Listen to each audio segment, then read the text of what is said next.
Go.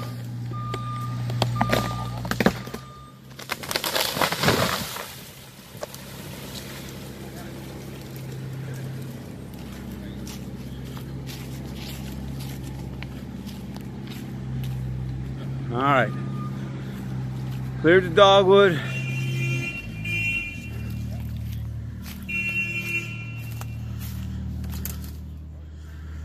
And it's over there somewhere. Landed on that log.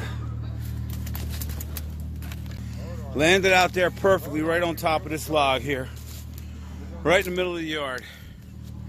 Everything's up for the most part. Gonna have some lawn damage, but that was part of the deal with the client. It's Daniel Murphy, and I want to show you this drop. It looks like a fairly simple drop if you look at it. We'll take another look at it here in slow motion. But there are a lot of nuances here that really helped out making this job go a lot faster and easier than it would have otherwise.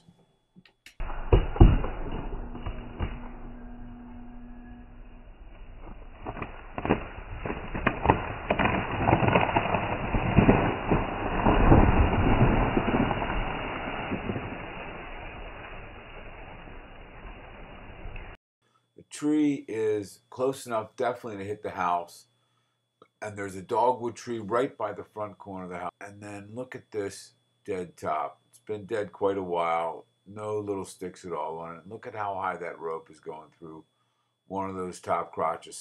I needed that height on the pull line to make sure we had this thing going our way with a fairly thick hinge. That was going to ensure that the house was protected, although it made it a little more dangerous for me on the ground with the possibility of breaking a stick out.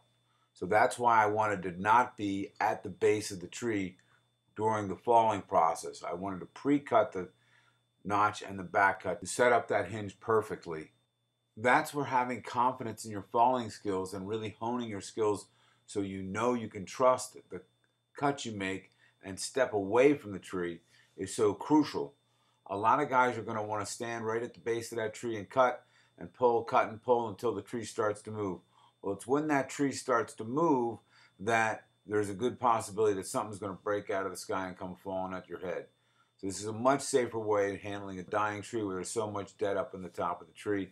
And the pole line set up through there, you don't know if there's a little broken branch up there that's just dangling right over your head as you're looking at the cut. It had been raining all morning, and we got there right after it stopped raining, and that's a fairly low-lying area, so that lawn was just waterlogged. We really wanted to make sure the tree didn't just pierce the ground and sink right into the lawn. And setting that log up at the proper placement so that it caught the tree right as the branching structure came out from the main trunk was crucial. Keeping those first few big branches up off the ground so they didn't poke into the ground was huge. Setting that up, just being able to eyeball that and judge where the top of that tree is going to hit is important there. If you look at where these branches landed and how they were propped up by that log, it actually hit perfectly there.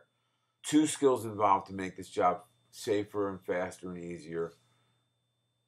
Eyeballing the placement of the log, and then precision falling, being able to set up that notch and back cut so I can just walk away and call for the pull and know that it's going to hit the log perfectly.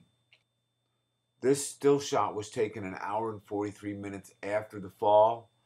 Stump grinders in place, ready to grind the stumps. Minimal lawn damage with just a little more debris to clean up. One more thing to mention here is the height of the stump. Basically keeping the hinge wood fibers above the trunk flare, but not 3 feet high, so that I only have to flush cut off about a foot of that stump. That piece can be cut in half and fed through the chipper.